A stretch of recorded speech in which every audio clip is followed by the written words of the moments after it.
பிஸ்மில்லாஹிர்ரஹ்மானிர்ரஹீம்.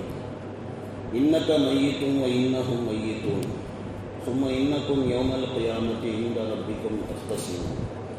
இந்த ஆயத்துகளை பற்றி வியாழக்கிழமை சில விளக்கங்கள் உங்களுக்கு முன்னால் சொல்லப்பட்டது. இன்றைக்கி இன்ஷா அல்லாஹ் சில விளக்கங்கள் உங்களுக்கு முன்னால். முஸ்னத் அஹ்மது என்ற ஹதீஸ் கிதாபிலே இருக்கிறது. குர்ஆனில் இருக்கக்கூடிய ஆயத்து தும்மல துஸ்ஸலுன்ன யௌமஇஸின் அனின் நஈம். அந்த நாளில், மறுமை நாளில் நியமத்துகளை பற்றி நீங்கள் கேள்வி கேட்கப்படுவீர்கள் அப்படின்னு சொல்லி ஆயத்து இறங்கியது. அப்போ அந்த நேரத்தில் ஹஜ்ரத் ஸுபைர் இப்னு அவ்வாம் ரலியல்லாஹு தஆலா அன்ஹு அவர்கள் ரசூலுல்லாஹ் இடத்திலே கேள்வி கேட்டார்கள். யா ரசூலல்லாஹ், எந்த நியமத்தை பற்றி நாங்கள் மறுமையிலே கேள்வி கேட்கப்படுவோம்? பேரித்த பழத்தை சாப்பிட்டு தண்ணியை குடித்து வாழ்க்கையை நாங்கள் ஓட்டிக்கிட்டு இருக்கிறோம். இதை பற்றி நாளைக்கு மறுமையில் கேள்வி கேட்கப்படுமா அப்படின்னு சொல்லி ஹஜ்ரத் ஸுபைர் அவர்கள் கேட்டார்கள். அப்போ நபி ஸல்லல்லாஹு அலைஹி வஸல்லம் அவர்கள் சொன்னார்கள், உங்களுக்கு வசதி வாய்ப்புகள் இப்போ இல்லாட்டினா போகட்டும், ஆனால் வெகு சீக்கிரத்திலே அல்லாஹ்வுடைய நேமத்துகள் எல்லாம் உங்களுக்கு கிடைக்கும். அந்த நேமத்துகளை பற்றி மறுமையில் கேள்வி இல்லைன்னு நினச்சிக்காதீங்க. சும்மல துஸ்ஸலுன்ன யௌமஇஸின் அனின் நஈம். மறுமை நாளிலே அந்த நேமத்துகளை பற்றியெல்லாம் நீங்கள் கேள்வி கேட்கப்படுவீர்கள் அப்படின்னு சொல்லி நபி அவர்கள் விளக்கம் அளித்தார்கள். இந்த ஹதீஸு திர்மிதியிலே, இப்னு மாஜாவிலே எல்லாம் இருக்கிறது. இமாம் திர்மிதி அவர்கள் இதை ஹசன் என்பதாக அறிவிக்கிறார்கள்.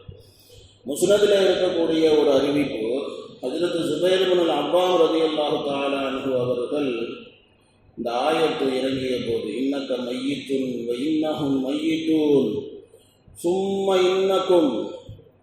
இன்னக்கும் யௌமல் கியாமத்தி இன்த ரப்பிக்கும் தஹ்தஸிமூன். இந்த ஆயத்து இறங்கிய போது ரசூலுல்லாஹ் இடத்துல கேட்டாங்க, யா ரசூலுல்லாஹ், துனியாவில் நம்ம யார் கூட எல்லாம் சண்டை போட்டுக்கிட்டு இருந்தோமோ கியாமத்துடைய நாளிலே மறுபடியும் அந்த சண்டை தொடருமா? பாவத்தை பற்றி கேள்வியும் கேட்கப்படும், சண்டையும் தொடருமா அப்படின்னு கேட்டேன்.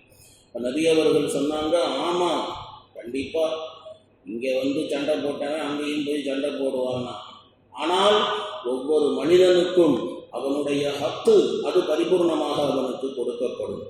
இதை கேட்டுவிட்டு ஸுபைர் அவர்கள் சொன்னார்கள், ரலியல்லாஹு அன்ஹு, அப்படி என்றால் ரொம்ப கஷ்டம்தான் அப்படி சொன்னார். முஸ்னத் அஹ்மதில் இருக்கிறது. ரசூலுல்லாஹ் ஸல்லல்லாஹு அலைஹி வஸல்லம் அவர்கள் சொன்னார்கள், முதலாக அண்டை வீட்டுக்காரர்களுடைய பிரச்சனைகளை தான் விசாரிக்கப்படும். பக்கத்து வீட்டுக்காரனுடைய பிரச்சனை, பக்கத்து வீட்டு பிரச்சனை பெரிய பிரச்சனை. அந்த பிரச்சனைகளை பற்றி அது துனியாவில் நிறைய நடக்கும். அதை பற்றி தான் மறுமையில் விசாரிக்கப்படும் ஆரம்பமாக. இப்படி ஹதீஸிலே இருக்கிறது. ஒரு ஹதீஸிலே இருக்கிறது, பெருமானார் அவர்கள் கூறினார்கள், முஹம்மதுடைய உயிர் எவன் கைவசம் இருக்கின்றதோ நாளை மறுமையிலே அவன் மீது சத்தியமாக நாளை மறுமையிலே எல்லா பிரச்சனைகள், எல்லா சண்டைகளுக்கும் நாளை மறுமை கியாமத்திலே தீர்ப்பு வழங்கப்படும். எதுவரையில் என்றால், 2 ஆடுகள் சண்டையிட்டு கொண்டு இருந்தால் கூட, முட்டி கொண்டு இருந்தால் கூட, கொம்பு உள்ள ஆடு கொம்பு இல்லாத ஆட்டை முட்டி இருந்தாலும் அதற்கும் நாளைக்கு மறுமையிலே பகரம் கொடுக்கப்படும். அதுக்கும் அது செஞ்ச தப்புக்கு உண்டான கூலி கொடுக்கப்படும். பிறகு அதெல்லாம் மண்ணோடு மண்ணாக போயிடும். அதை பார்த்துட்டு தான் காஃபிருங்க சொல்லுவாங்க, இன்னைக்கு கூட ஃபஜ்ரில் ஓதப்பட்டுச்சு, வயகூலுல் காஃபிர், காஃபிர் கூறுவான், யா லைத்தனி குன்து துராபா, நானும் இந்த மண்ணோட மண்ணா போயிருக்கணுமே அப்படி சொல்லுவான். மண்ணோட மண்ணா போயிருந்தா வேலை முடிஞ்சு. ஆனால் மனுஷனா பிறந்ததுனால மண்ணோட மண்ணாகவும் போக முடியாது, நரகத்தில் போய் கிடக்கணும். முஸ்னதில் ஒரு ஹதீஸ் இருக்கிறது, 2 ஆடுகள் முட்டி கொண்டு இருந்தது. ரசூலுல்லாஹ் அதை பார்த்து விட்டு ஸல்லல்லாஹு அலைஹி வஸல்லம் ஹஜ்ரத் அபூதர் ரலியல்லாஹு அன்ஹு அவர்களிடத்தில் கேட்டார்கள், அபூதர், இந்த 2 ஆடும் ஏன் முட்டிக்கிட்டு இருக்குது அப்படிங்கிறது தெரியுமா அப்படின்னு கேட்டாங்க. அப்போ அபூதர் சொன்னாங்க, முஜே கியா ஹபர், நபியே எனக்கு என்ன தெரியும் அப்படி சொன்னாங்க. அப்போ நபி அவர்கள் சொன்னாங்க, சரி, உனக்கும் தெரியாது எனக்கும் தெரியாது, ஆனால் அல்லாஹ்வுக்கு தெரியும்ல, கியாமத்துடைய நாள் இந்த 2 ஆட்டுக்கு மத்தியிலேயும் அல்லாஹ் தீர்ப்பு வழங்குவான் அப்படின்னு இப்படி நபி அவர்கள் இப்படி சொன்னார். உலகத்தில் நம்ம நினைக்கிறோம் அடுத்தவனுடைய ஆட்டையை போட்டோம்னா நம்ம நல்லா இருப்போம், எவனும் நம்மளை கேட்குறவன் கிடையாது, வைக்கிறவன் கிடையாது, வாய் திறமை இருக்குது, வேறு ஏதாவது செல்வாக்கு இருக்குது அப்படின்னு நினச்சிக்கிட்டு அநியாயம் பண்ணிடுறாங்க. ஆனால் இதுக்கெல்லாம் மறுமையில் கண்டிப்பாக பகரம் உண்டு. பஸாரில் இருக்கிறது. ரசூலுல்லாஹி ஸல்லல்லாஹு அலைஹி வஸல்லம் அவர்கள் சொன்னார்கள், அநியாயம் செய்த, மோசடி செய்த அரசன் இருக்கின்றானே, அவனிடத்தில் குடிமக்கள், அவனுடைய நாட்டு மக்கள் கியாமத்துடைய நாளன்றைக்கு போய் சண்டை போடுவாங்க அந்த அரசனிடத்தில். அரசன்னா அரசன் மட்டும் கிடையாது, யார் யாரெல்லாம் பொறுப்பாளிகளாக இருக்கிறார்களோ எல்லா பொறுப்பாளிகளுக்கும் இதுதான். அதனால தான் நபி அவர்கள் பொறுப்புகளை ஆசைப்பட்டு வாங்காதீங்கன்னு சொன்னாங்க. ஆசைப்பட்டு வாங்காதீங்க, அதுவா அல்லாஹ் கொடுத்தா அதை நீங்கள் ஏற்றுக்கிட்டு அதை நீங்கள் செய்யுங்க. அல்லாஹ்வுடைய உதவி இருக்கிறது. நீங்களாம் ஆசைப்பட்டுக்கிட்டு வழியே போய் எதிலையும் போய் விடுவாதீங்க. நபி அவர்கள் சொல்லுகிறார்கள், அநியாயக்காரன், மோசடி செய்த அரசன், அவனிடத்தில் குடிமக்கள் கியாமத்துடைய நாளில் போய் சண்டை போடுவாங்க. உலகத்தில் வேண்டுமானால் அதிகாரத்திலும் ஆட்சியிலும் இருக்கக்கூடியவன் மக்களை அடக்கி வைக்கலாம். ஆனால் மறுமையில் அந்த மக்கள் தான் அவனை அடக்குவார்கள். அப்போ அல்லாஹ் ரப்பல் ஆலமீன் தீர்ப்பு வழங்குவான். அந்த ஆட்சியாளனை, அந்த அரசனை, அந்த அதிகாரியை நரகத்தினுடைய ஒரு அங்கமாக ஆக்கிவிடு அப்படின்னு சொல்லி அல்லாஹ் தஆலா பனாதோ, ஓ அவனை கொண்டு போய் நரகத்தினுடைய ஒரு அங்கமாக ஆக்கிவிடு அப்படின்னு சொல்லி இப்படி அல்லாஹ் ரப்பல் ஆலமீன் கூறுவான். இந்த ஹதீஸுடைய அறிவிப்பாளர்களில் ஒரு அறிவிப்பாளர் இருக்கிறார், அக்லப் இப்னு தமீம் அப்படின்னு. அவருக்கு கொஞ்சம் ஞாபக சக்தி கம்மி. அறிவிப்பாளருடைய நிலையும் சொல்றார். ஹஜ்ரத் அப்துல்லாஹ் இப்னு அப்பாஸ் ரலியல்லாஹு தஆலா அன்ஹுமா அவர்கள் கூறுகிறார்கள், ஒவ்வொரு உண்மையாளனும் பொய்யனிடத்திலே, ஒவ்வொரு அநியாயம் இழைக்கப்பட்டவனும் அநியாயம் செய்தவனிடத்திலே, ஒவ்வொரு ஹிதாயத்து பெற்றவனும் வழிகட்டவனிடத்திலே, ஒவ்வொரு பலகீனமானவனும் பலமுள்ளவனிடத்தில் நாளைக்கு மறுமையில் அவர்கள் சண்டையிட்டு கொண்டு இருப்பார்கள், தர்க்கித்து கொண்டு இருப்பார்கள். உலகத்தில் வேணும்னா ஆப்போசிட் பார்ட்டி மிகைச்சிருக்கலாம், ஆனால் மறுமையில் மிகைக்க முடியாது. அது அங்கே அப்படி தான். இப்னு மந்தா அவர்கள் தன்னுடைய கிதாப் ரூஹிலே ஹஜ்ரத் இப்னு அப்பாஸ் ரலியல்லாஹு அன்ஹுமா அவர்களினுடைய ஒரு அறிவிப்பை கொண்டு வந்திருக்கிறார்கள். மக்கள் இருக்கிறார்களே, கியாமத்துடைய நாள் சண்டையிட்டு கொண்டிருப்பார்கள். எதுவரையிலும் என்றால் ஆத்மாவும் உடலும் கூட சண்டையிட்டு கொண்டிருக்கும். இந்த ரூஹும் உடம்பும் இருக்குது. உடம்புனா வெறும் உடம்பு கிடையாது, அந்த உடம்பு கூட ஆத்மானு ஒன்று இருக்குது.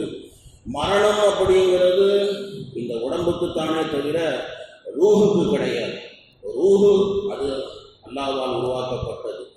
யஸ்அலூனக அனிர் ரூஹ் குலி ரூஹு மின் அம்ரி ரப்பி, நபியே உங்களிடத்தில் ரூஹை பற்றி கேட்கிறார்கள், நீங்க சொல்லுங்க, ரூஹ் என்பது குலி ரூஹு மின் அம்ரி ரப்பி, அது என்னுடைய இறைவனினுடைய கட்டளையால் உருவானது.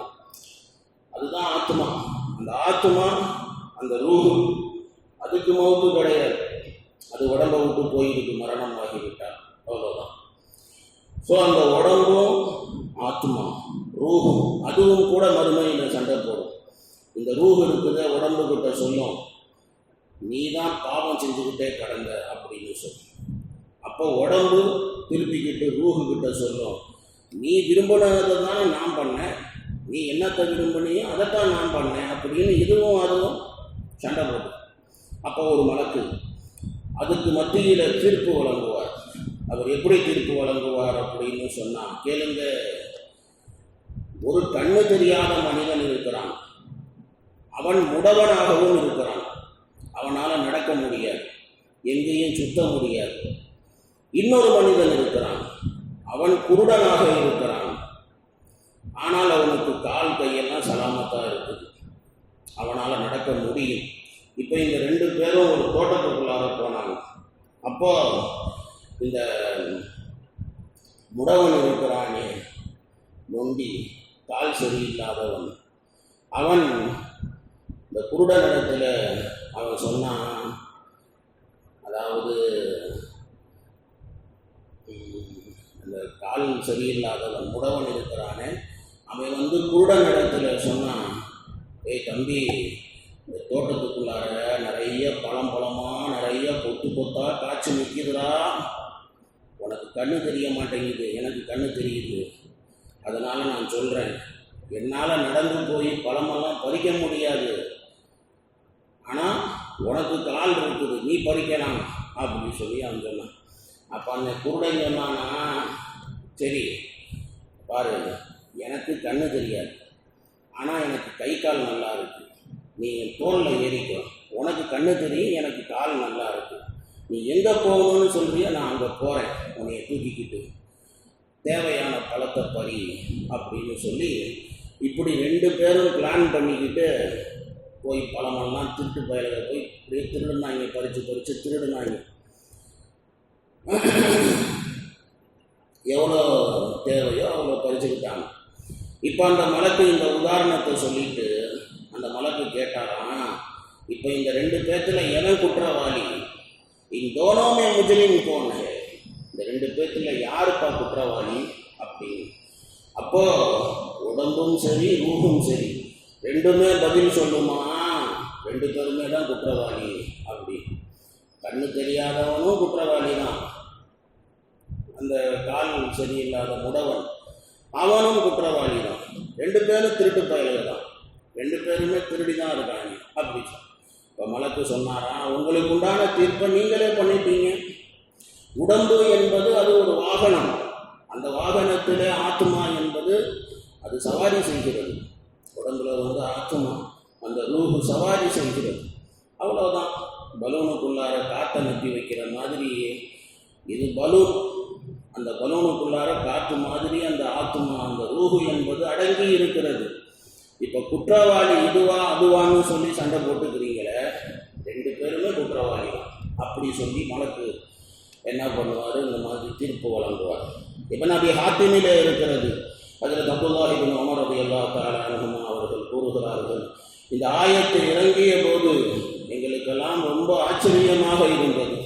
அதாவது இந்த ஆயத்து சும்மா இன்னக்கும் யௌமல் கயாமா இன்த ரப்பிக்கும் தஸ்தஸீம், கியாமத்துடைய நாளிலே உங்களுடைய இறைவனிடத்திலே தர்க்கித்தவர்களாக சண்டையிட்டவர்களாக நீங்கள் இருப்பீர்கள் அப்படின்னு வருது இந்த ஆயத்து.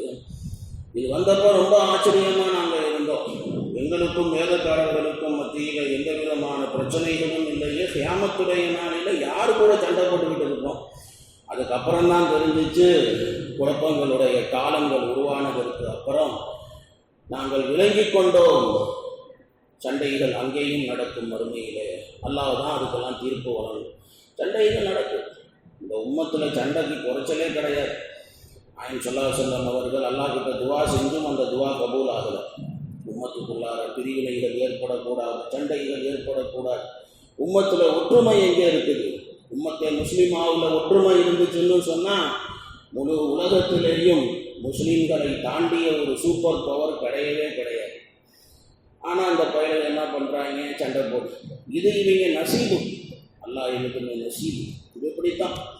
அல்லாஹ் ரப்பல் ஆலமீன் யார் ஹக்கிலே இருக்கிறார், யார் பாத்திலிலே இருக்கிறார், அல்லாஹ் நாளைக்கு தீர்ப்பு வழங்குவார். அபுல் ஆலியா ரஹ்மத்துல்லாஹி அலைஹி அவர்கள் கூறுகிறார்கள், இந்த ஆயத்துக்கு அஹ்லே கிப்லாக்கள் கைர அஹ்லே கிப்லாக்களோடு சண்டையிடுவார்கள். இப்னு ஸயீத் அவர்கள் கூறுகிறார்கள், அஹ்லே இஸ்லாம் அஹ்லே குஃப்ரோடு சண்டையிடுவார்கள். மறுமையில் இஸ்லாம் உள்ளவர்கள் இஸ்லாம் இல்லாதவர்களிடத்தில் சண்டையிடுவார்கள். நான் ஏற்கனவே உங்களுக்கு முன்னால் சொல்லிட்டேன், இந்த ஆயத்து இருக்குதே பொதுப்படையான ஆயத்து.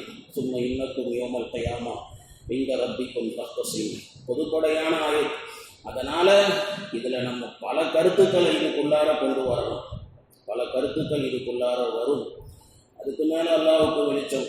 அல்லாஹ் சுப்ஹானஹு வ தஆலா அலம். ஆக மொத்தத்தில் அல்லாஹ் ரப்பல் ஆலமீன் பெருமானார் இடத்திலே அல்லாஹ் சொல்லுகிறான், நாயகமே இன்னக்க மையித், நீங்களும் ஒரு நாள் மௌத்தா போகிறீங்க. இன்னகும் மையித்தும், எல்லாரும் ஒரு நாளைக்கு மௌத்தா போகத்தான் போகிறாங்க. எல்லாம் மௌத்தா. ரூஹு வாங்குற மலக்குல் மௌத்துக்கும் ஒரு நாள் மௌத்து வரும். அல்லாஹ் ரப்பல் ஆலமீன் மரணமாக்கி விடுவான். அரிசை சுமக்கும் வழக்குகளுக்கும் மௌத்து வரும், வானம் பூமிக்கும் மௌத்து வரும், எல்லாருக்கும் அல்லாஹ் படைச்ச மஹ்லூக்குகள் எல்லாத்துக்கும் அல்லாஹ் மௌத்து கொடுப்பான். அதுக்கப்புறம் அல்லாஹ் கேட்பான், லிமனுல் முல்குல் யௌம் அப்படின்னால, இன்னைக்கு எவன்டா அரசன், இன்னைக்கு யாரு பெரிய ஆளு அப்படின்னு அல்லாஹ் கேட்பான். பதில் சொல்ல ஒரு நாதி இருக்காது. எவெல்லாம் ஆட்டம் போட்டானோ எல்லாம் அடங்கி போய் கிடப்பானுங்க. முடிஞ்சு போச்சா, எல்லாத்தையும் அடக்கி ஆளக்கூடியவன் அல்லாஹ் ஒருவன் மட்டும்தான். இன்னக மையித்துன் வ இன்னஹும் மையித்துன் சும்ம இன்னக்கும் யௌமல் கியாமா இந்த ரப்பிக்கும் தஹ்தஸிமூன். பிறகு நிச்சயமாக நீங்கள் கியாமத்துடைய நாளில் உங்களுடைய இறைவனிடத்திலே தர்க்கித்தவர்களாக, சண்டையிட்டவர்களாக வருவீர்கள் அப்படின்னு அல்லாஹ் தஆலா கூறுகிறான். அல்ஹம்துலில்லாஹ், அல்லாஹ்வுடைய கிருபையால கருணையால 23வது ஜுஸு முடிஞ்சிருச்சு. அப்புறம் 24வது ஜுஸு ஆரம்பிக்கணும். ஃபமன் அظلم ممن كذب على الله وكذب بالصدق إذ جاءه أليس في جهنم مثوى للكافرين. இந்த ஆயத்துகளில் பெரிய அநியாயக்காரன் யார் அப்படிங்கிறத அல்லாஹ் தஆலா இதில் பேசுவோம். அது இன்ஷா அல்லாஹ் நாளைக்கு உங்களுக்கு விளக்கம். சுப்ஹானல்லாஹி வ பிஹம்திஹி சுப்ஹானக்கல்லாஹும்ம வ பிஹம்திக